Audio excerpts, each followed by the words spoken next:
My sister left her 4 kids at my doorstep saying just 1 hour, but never came back. 10 years later, she showed up with a lawyer accusing me of kidnapping them. But when I showed the secret video to the judge, she turned pale. Hi, I'm Sarah.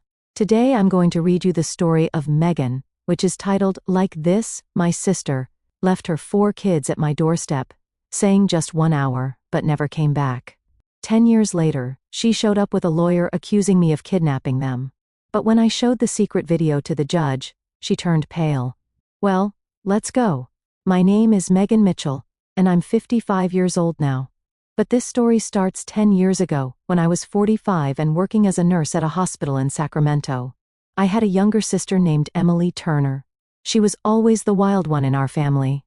She got married young to a guy named Jason, and they had 4 kids really fast. Ethan was born first, then Olivia 2 years later, then Sophia 2 years after that, and finally Liam. By the time Emily was 30, she had 4 kids under the age of 8. I could tell the marriage was falling apart. Jason and Emily fought all the time.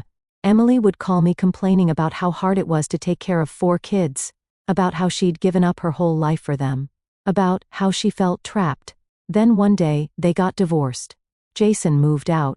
Emily got the kids. I lived alone in a small rented house in Sacramento. I worked at the hospital, mostly day shifts. My life was simple. I paid my bills, went to work, came home. I didn't have kids of my own. Never got married. I was okay with that. One Saturday afternoon, about 6 months after Emily's divorce, my doorbell rang. I opened it and saw Emily standing there with all 4 kids. Ethan was 8, Olivia was 6, Sophia was 4, and Liam was only 2. Hey Megan, Emily said. She looked tired. Can you watch the kids for an hour? I need to run some errands. Sure, I said. I loved my nieces and nephews. I didn't get to see them as often as I wanted. Emily handed me a bag. There's diapers and snacks in here. I'll be back soon. She left before I could ask any questions. The kids came inside. Ethan and Olivia ran to my couch and turned on the TV. Sophia held onto my leg. Liam was crying because he wanted his mom. I picked up Liam and held him. It's okay, buddy. Your mom will be back soon. An hour passed, then 2 hours, then 3. I tried calling Emily, no answer. I called again, still no answer. I looked in the bag Emily had left. At the bottom, under the diapers, I found a note written on a torn piece of paper. I'll be back soon, thank you, Megan. That was it. Nothing else. I kept calling Emily's phone. It rang a few times, then went straight to voicemail. Then the next day, the phone was disconnected completely. I sent emails to the last address I had for her. They all bounced back. I called our parents. They lived in a small house outside Sacramento. They were retired and living on a fixed income. Mom, have you heard from Emily? I asked. No, honey, why? My mom said. I told her what happened. My mom went quiet. She wouldn't just leave them, my mom finally said. She'll come back. But days passed, then a week, then 2 weeks. Emily didn't come back. I realized then that she wasn't coming back at all. She'd left her 4 kids with me and disappeared. I had to figure out what to do. I couldn't just abandon these kids. They were my nieces and nephews. They were family. I enrolled Ethan and Olivia in the local elementary school. I found a babysitter for Sophia and Liam during the day while I was at work. But money became a huge problem almost immediately. I was making decent money as a nurse, but it was just enough for me. Not for 5 people. I started working night shifts because they paid a little more. I'd work from 7 at night until 7 in the morning, come home exhausted. Sleep for a few hours, then get up to take care of the kids. I bought their school supplies at Target and Walmart, looking for the cheapest options. I bought their clothes at thrift stores and discount places. I cooked dinner every night, simple things like spaghetti, chicken, rice, and beans. Things that were cheap and could feed 5 people.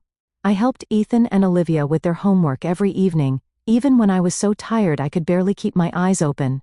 I gave up everything for myself. I stopped buying new clothes. I wore my old nurse scrubs until they had holes in them. I stopped getting coffee at Starbucks in the morning. I stopped going out with friends. I didn't take a vacation for years. The kids asked about Emily constantly. Ethan would ask directly. When his mom coming back, he'd say, "She's working on some things." I'd tell him she needs time. Olivia would draw pictures and cards. "Can we send this to Mom?" she'd ask. "Not right now, sweetie," I'd say. Sophia thought Emily left because of her. One night she came to me crying. "Did Mommy leave because I was bad?" she asked. "No, baby," I said, hugging her. "Your mommy left because she had problems. It had nothing to do with you." Liam was so young when Emily left that he barely remembered her. I applied for social assistance. A caseworker came to the house to check on us. She looked around, talked to the kids, talked to me. "These children are thriving," she said. "You're doing a good job despite the difficulties." She approved us for child benefits as a low-income family. It helped, but it still wasn't enough. My friend Jennifer helped me out. She'd bring over casseroles and meals. She'd watch the kids sometimes when I had to work extra shifts. She was a lifesaver. My parents sent money when they could, but they were living on a small pension. They couldn't help much. The years went by. Ethan got into high school and fell in love with science. He was smart. Really smart. He got good grades and talked about going to college. Olivia joined the school choir. She had a beautiful voice. I'd go to all her concerts, sitting in the audience feeling proud. Sophia started taking ballet classes. I scraped together the money for lessons and are usefully atard. She loved it. Liam played football. He was fast and athletic. I'd go to his games on Saturdays, cheering him on from the stands. I missed work sometimes to go to parent-teacher conferences. I missed shifts to go to school events. My boss wasn't always happy about it, but I didn't care. These kids needed me. 2 years ago, my parents died. My mom went first, then my dad 6 months later. They left their house to me. It was worth about $450,000. It was the only thing of value they had. I kept the house. I didn't sell it. I was saving it for the kids. For their future. I started renting it out and the money helped us a lot. 10 years after Emily left, I was 55 years old. The kids were grown. Then one day, Emily came back. She showed up at my door on a Tuesday afternoon. I was home between shifts when the doorbell rang. I opened the door and there she was. She looked different. Her hair was styled, her clothes were expensive looking. She had a man with her, tall and wearing a suit. "Hello, Megan," Emily said. Her voice was cold. I just stared at her. 10 years without a word.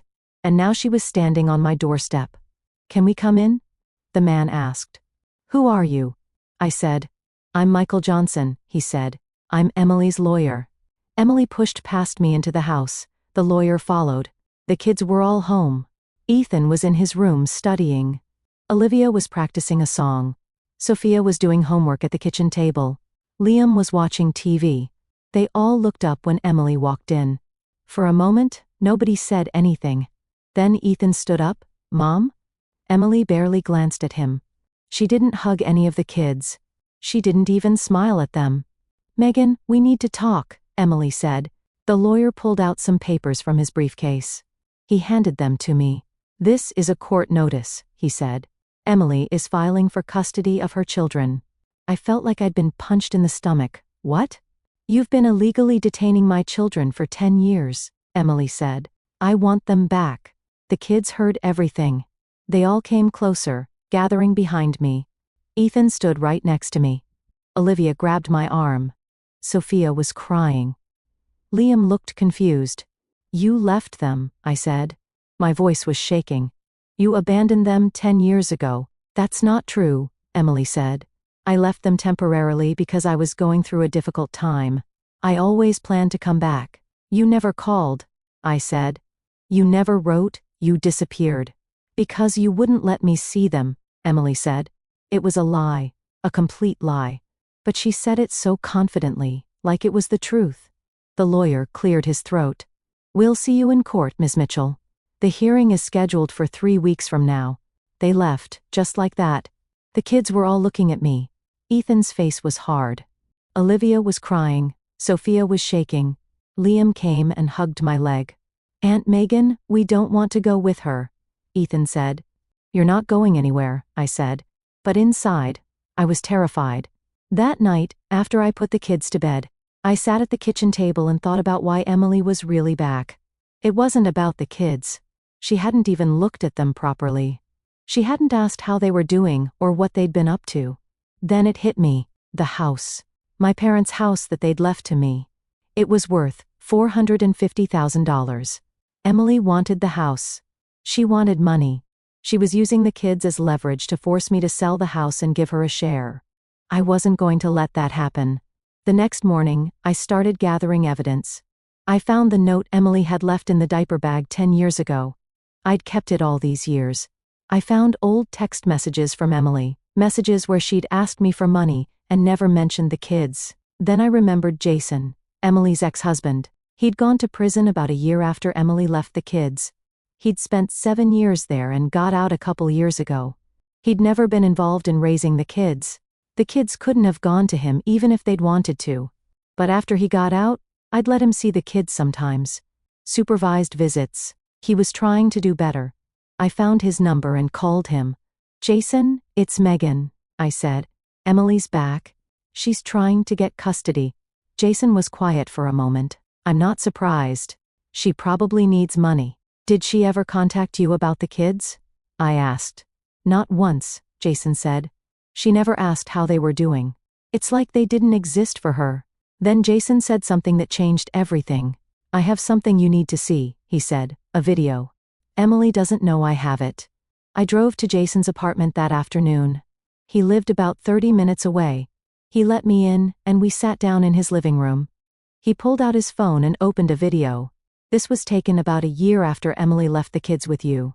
She was at a bar with some friends. My friend was there too, but she didn't see him. He recorded this. He played the video. In it, Emily was sitting at a bar, laughing and drinking with people I didn't recognize. "For kids was just too much," Emily said in the video. She was smiling. "I couldn't do it anymore. I needed to start over, you know? New life, new guy. Let Megan deal with them." Her friends laughed. Emily kept talking. "Honestly, it's better this way. I'm free now. I can actually live my life." The video ended. I felt sick. "Can I use this in court?" I asked Jason. "Absolutely," he said. "I'll testify too if you need me to." I went home and called a lawyer. His name was David Ross, and my friend Jennifer had recommended him. I went to his office the next day and showed him everything. The note, the text messages and the video Jason had given me. David watched the video twice, then he looked at me. "This is good," he said, "really good. Emily's going to have a hard time explaining this." The 3 weeks before the court hearing were the longest of my life. I couldn't sleep. I couldn't eat. I was terrified that a judge would take the kids away from me and give them to Emily. The kids were scared too. Olivia cried herself to sleep at night. Sophia had nightmares. Liam asked me every day if he had to go live with Emily. "No, baby," I'd tell him. "You're staying with me." But I didn't know if that was true. Finally, the day of the hearing arrived. We all went to the courthouse together. All 4 kids came with me. David said it was important for the judge to see them. Emily was already there with her lawyer Michael Johnson. She was wearing an expensive dress and jewelry. She looked like she had money. We went into the courtroom and sat down. Judge Robert Davis came in and everyone stood up. The hearing was about to begin. Emily's lawyer Michael Johnson started first. He was smooth and competent. "Your Honor," he said, "my client, Emily Turner, left her children in the temporary care of her sister 10 years ago due to severe personal difficulties. She always intended to return for them. However, Megan Mitchell refused to allow Emily access to her own children. My client has been denied the right to see her children for a decade." I couldn't believe what I was hearing. It was all lies. My lawyer David Ross stood up. "Your Honor, that's completely false. I have evidence that proves otherwise." He pulled out the note Emily had left in the diaper bag. He showed it to the judge. "This note says, 'I'll be back soon.' That was 10 years ago. Miss Turner never came back. She disconnected her phone. She never sent letters or emails. She abandoned these children." Then David showed the judge the text messages. Messages from Emily asking Megan for money. Not a single message asking about the kids or how they were doing. "Your Honor," David said, "Miss Turner had no interest in these children. She only came back because Miss Mitchell inherited a house worth $450,000. This isn't about the children. It's about money. Emily's lawyer objected. That's speculation, Your Honor. Is it? David said. Miss Turner, where have you been for the past 10 years? Emily stood up. I was dealing with depression and personal issues. I needed time to get myself together so I could be a good mother. And in those 10 years, how many times did you call your children? David asked. Emily hesitated. I tried, but Megan blocked me. That's a lie, I said, standing up. The judge looked at me. Ms. Mitchell, did you attempt to contact Ms. Turner after she left the children?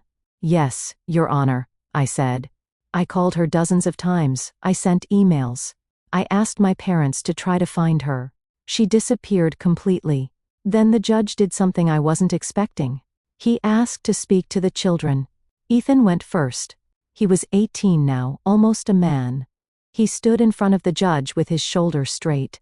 Your Honor, Ethan said. And Megan has been our mother for 10 years. She worked night shifts to pay for our food and clothes. She helped us with homework even when she was exhausted.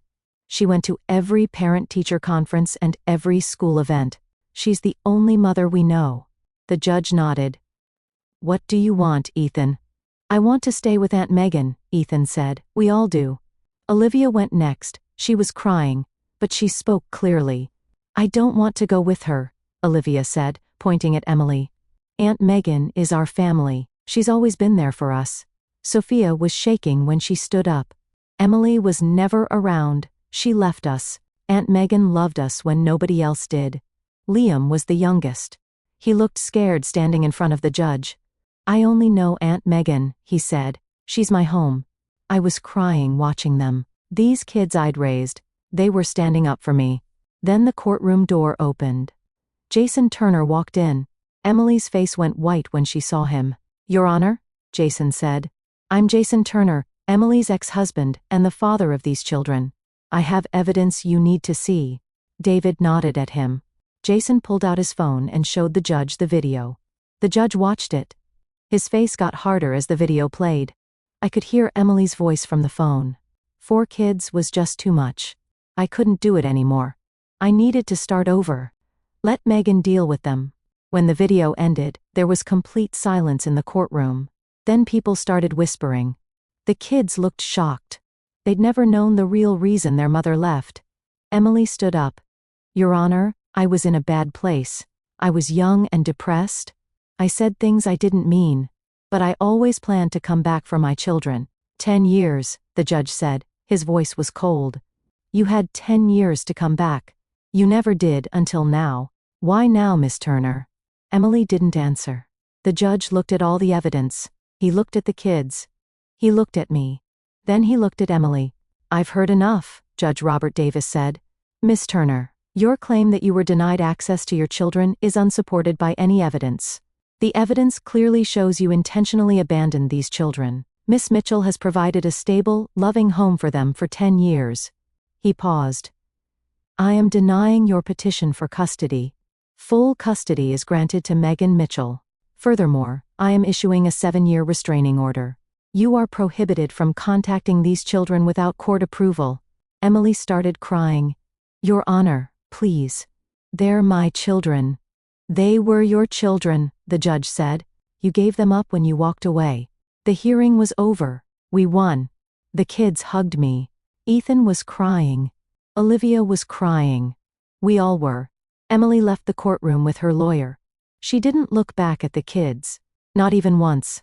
In the weeks after the trial, I learned more about Emily's situation. She'd been living way beyond her means. She had an expensive apartment in San Francisco that she was renting.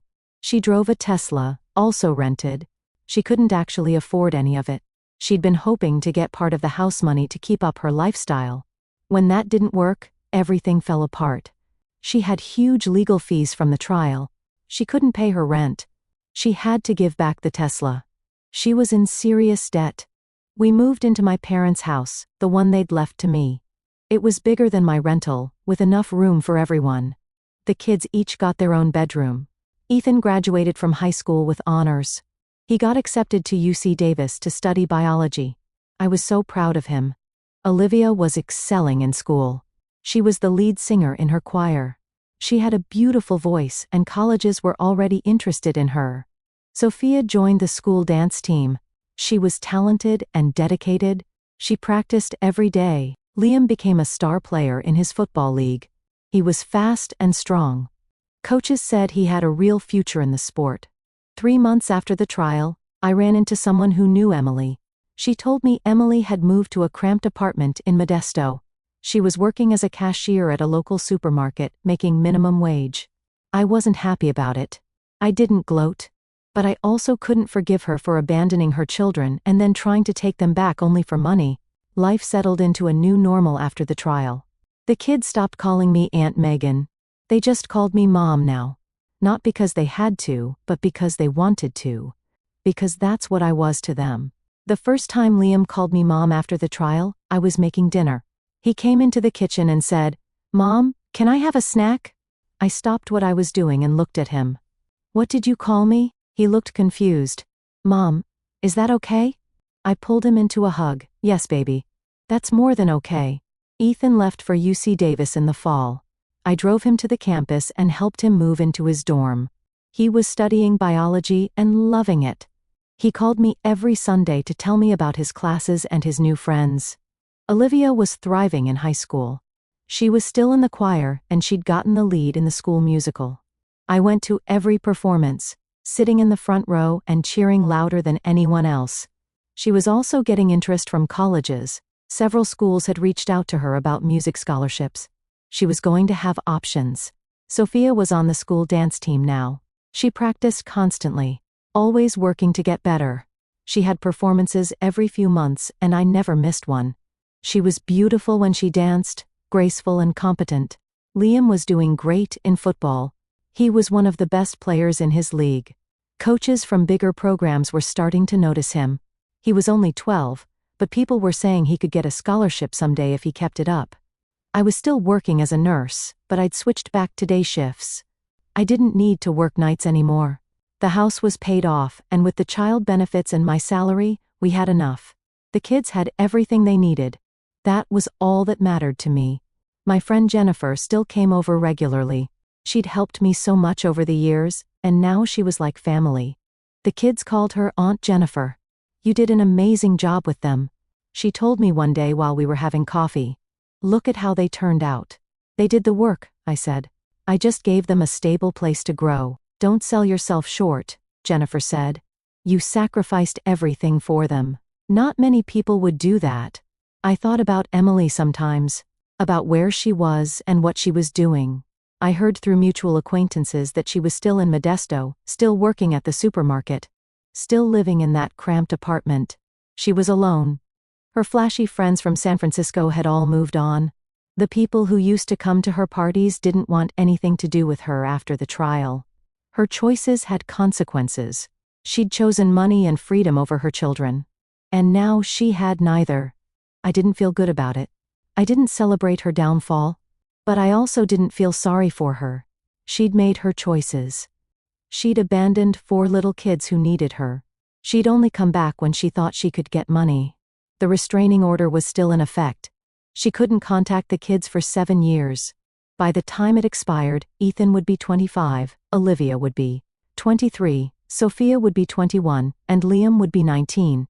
They'd all be adults. Maybe then they'd decide if they wanted to talk to her. That would be their choice to make, not mine. But for now, they were my kids. I was their mom. And I was going to keep taking care of them the way I always had. One Sunday afternoon, we were all sitting in the living room together. Ethan was home from college for the weekend. Olivia was practicing a song. Sophia was stretching for dance practice. Liam was playing a video game. "Hey Mom," Ethan said, "can we talk for a minute?" "Sure, honey," I said. The other kids stopped what they were doing. They all gathered around. "We wanted to tell you something," Ethan said. The other kids nodded. "What is it?" I asked. "We know what you gave up for us," Olivia said. "We know you worked night shifts and never took vacations. We know you spent all your money on us. We want you to know we appreciate it," Sophia added. "You're the best mom anyone could ask for," Liam said. I started crying. I couldn't help it. You don't have to thank me, I said. Being your mom is the best thing that ever happened to me. We're going to take care of you when we're older, Ethan said. The way you took care of us. You already take care of me, I said, every day. Just by being who you are. We all hugged. All 5 of us in a big group hug in the middle of the living room. That night, after the kids went to bed, I sat on the porch and thought about the last 10 years. About that day, Emily left 4 scared kids on my doorstep. About all the struggles and the sleepless nights and the fear that I wouldn't be enough. But I was enough. The kids were proof of that. They were happy and healthy and thriving. Emily had tried to take them from me. She'd tried to use them to get money. But she'd failed. Because these kids weren't just my nieces and nephews anymore, they were my children. And I was their mother. Nothing was ever going to change that. I thought about my parents, about how they'd left me that house. They'd probably known somehow that I'd need it. That the kids would need it. Thank you, I whispered into the night air, hoping somehow they could hear me. The future was bright. Ethan was going to be a scientist. Olivia was going to be a singer. Sophia was going to be a dancer. Liam was going to be an athlete. Or maybe they'd change their minds and do something completely different. It didn't matter. They had me, and I had them, and that was enough.